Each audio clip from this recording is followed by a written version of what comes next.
Hello guys, in this next video we're going to be going over scatterplots. So making scatterplots and then using that scatterplot to create a line of best fit and then finding the equation for that line of best fit and lastly using that equation to solve some application problems. So this is there's kind of a lot going on here, but none of it should be too difficult.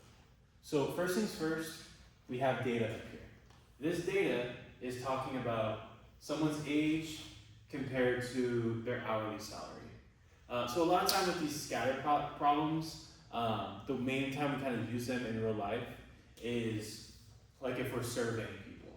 And when you're surveying people, you're usually going to get kind of like a general trend. Like in this case, if you're older, it usually means you're going to make more money. That's not always the case. There's always going to be outlier points. And the main kind of point with these is you're not going up by a specific number at every age. It's not like if you're 19, you make $20, and if you're 20, you make 22. It's not like it goes up by 2 every single time by every year you age. The amount of money it varies by is going to be kind of scattered. So it's not going to be linear like we've seen before, where it's like, okay, every time it's going to go +4, every time it's going to go +2. No, here sometimes it's going to go +8, and then other times it's going to go +3, and then other times it's going to go -2. But there should be kind of a general trend that we see. Okay, so we start off by identifying our independent variable and putting it on the x-axis, and our dependent variable putting it on the y-axis. So in this case, someone's age is our independent variable, so it goes on x. And then someone's hourly salary is the dependent variable. Now we just need to label our axes. So if you're doing this along with me, please do it on graph paper. It's going to be pretty tricky for me to do this on a blank whiteboard. It becomes a lot easier if you have graph paper to do it on. So our range, we go from 18 to 25.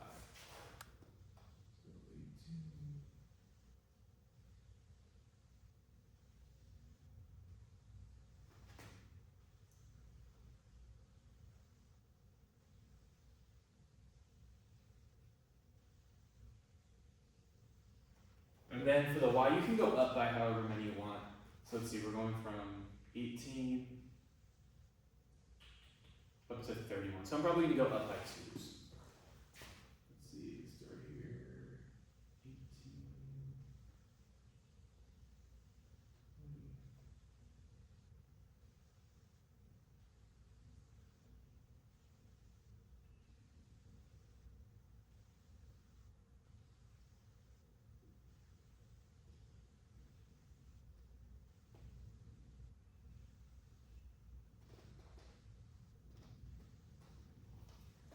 Okay, so looks good to me. Now we're just ready. We're going to plot each of these points. So this is our x, this is our y. X, y. So we have 1, 2, 3, 4, 5, 6, 7, 8. We have 8 points we need to plot. So 19, 18, let's put a point, 22, 26.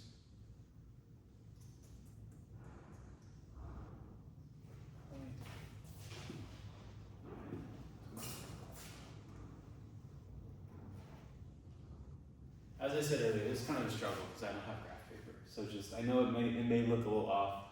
Just hang in there with me. 7.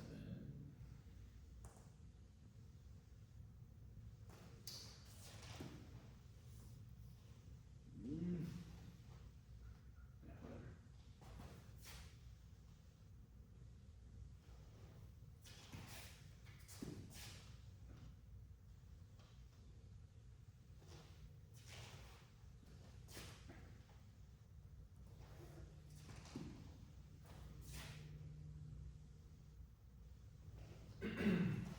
Alright, so as you can see, our points are kind of scattered all over the place, hence the name scatterplot. Now what we're going to do is, if we drew a squiggly line through all these points, that would mean nothing to us. We couldn't find the equation for that line. It's pretty much useless. We want a linear line. Linear lines are pretty easy to read and work with. So what we're going to do is we're going to make what's called a line of best fit. So the line of best fit How we're gonna construct that is it's not some scientific process. You're using your eyeballs. You're looking at these points and you are just drawing a line.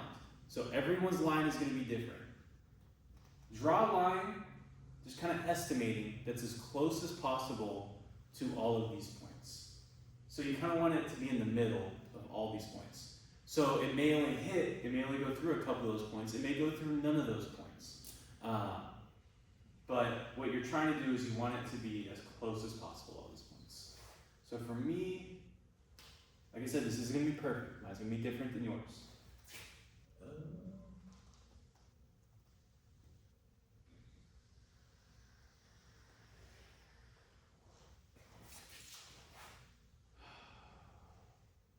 I don't like that. I'm sorry, I'm going to do it again.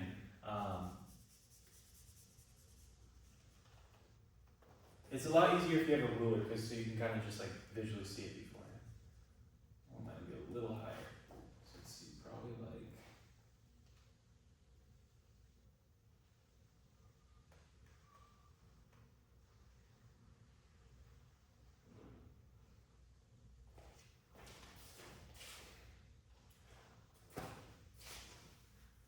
I'm sorry, this is a mess, guys. This isn't like me. And I'll tell you, if I had a ruler, this would be different. I'm gonna do it again, one more time. And I raise them up. This is bad YouTube. This is unprofessional. I'm better than this, I promise. Last try. Let's see.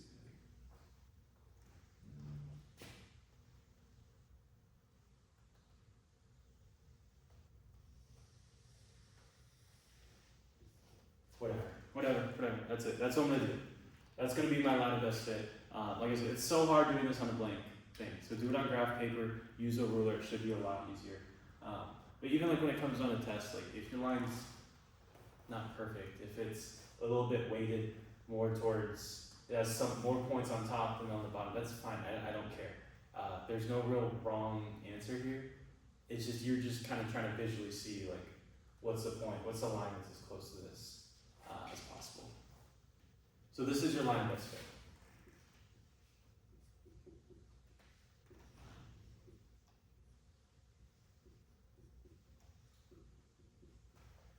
Okay, so this is kind of the heart of this problem.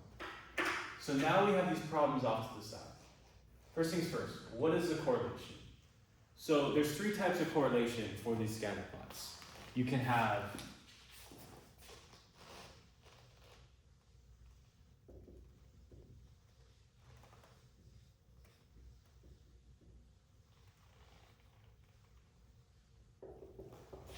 three options: positive, negative, or none.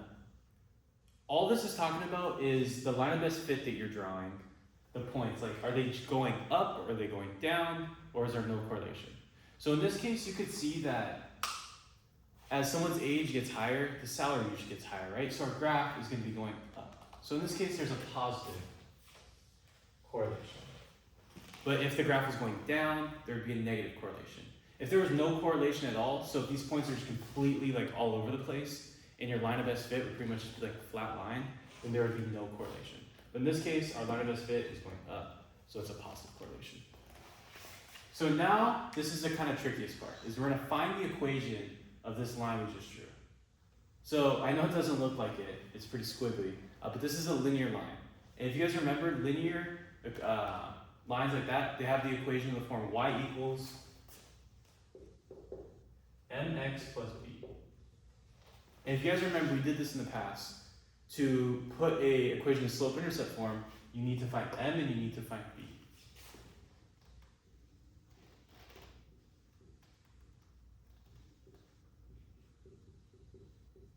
M is the slope, b is the y-intercept. So we need to find those two things.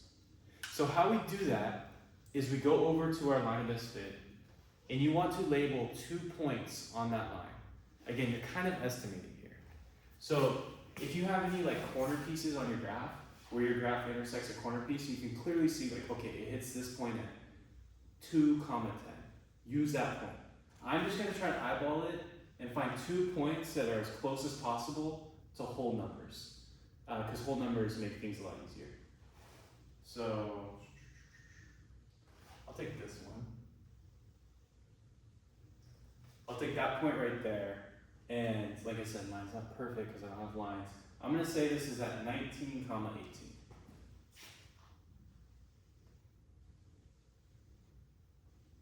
You are not taking these points from the scatter plot. You are just taking them from this purple line of best fit.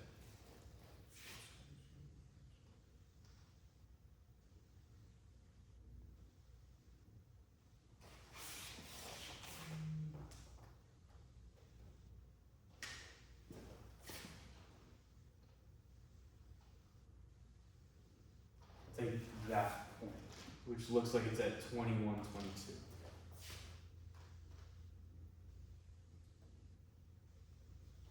Again, this process is a lot of estimating. So your answer is going to be different from my answer. That's perfectly fine. It's just about, are you doing the right steps? So these are my 2 points, 19, 18, and 21, 22.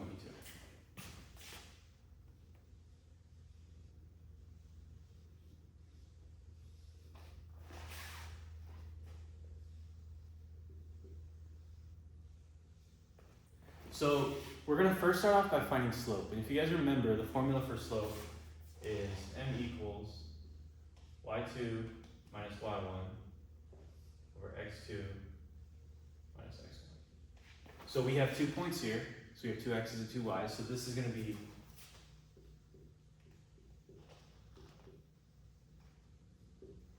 x1, y1, x2, y2. So we're just going to plug those into the equation. So this equals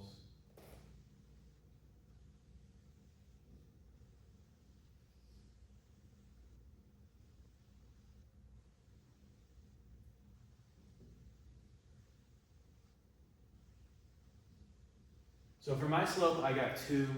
Your slope may be completely different.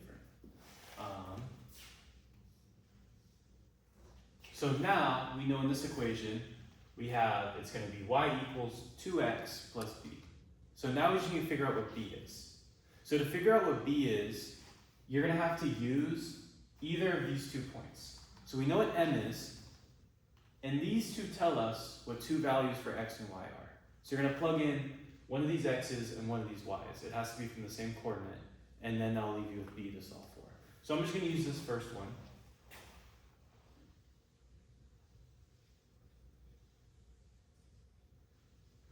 And I'm going to replace y with 18, m with 2, x with 19, and solve for b.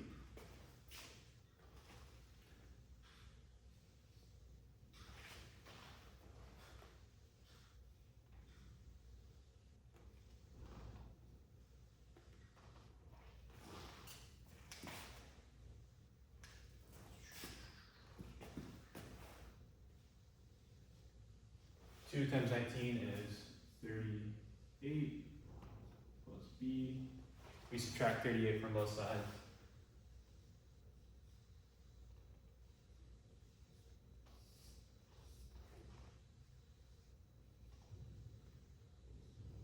So we get b equals negative 20. So we have m is 2, b is negative 20. So our final equation is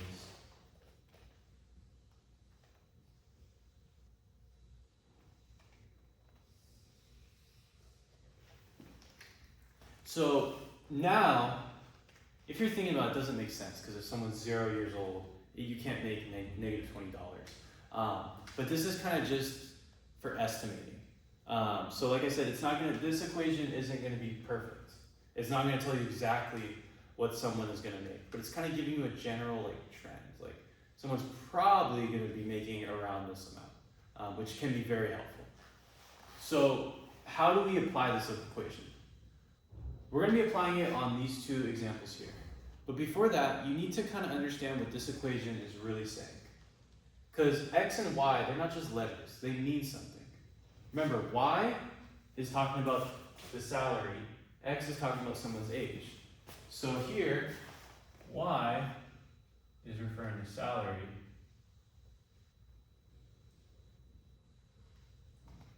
x is referring to age. So what this equation is really saying is someone's salary equals 2 times whatever their age is minus 20. So for this problem here, it says suppose someone is 19 years old, predict how much money they will earn per hour. So it's saying, we're giving you a value for age, so we're giving you a value for X. What is Y going to equal? What is the salary going to equal? So all we do is we replace X with 19, the value gave us.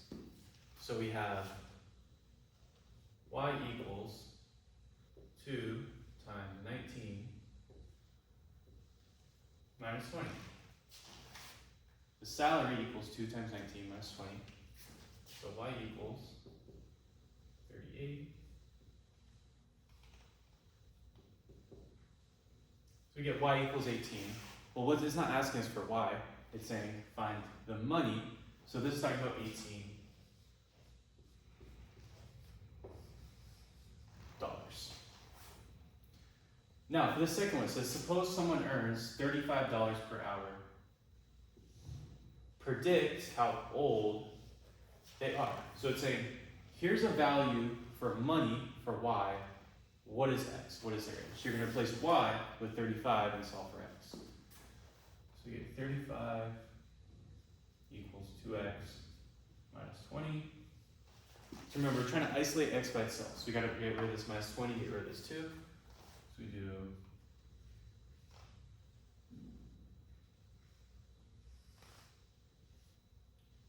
get 55 equals 2X. Now we got to divide by 2.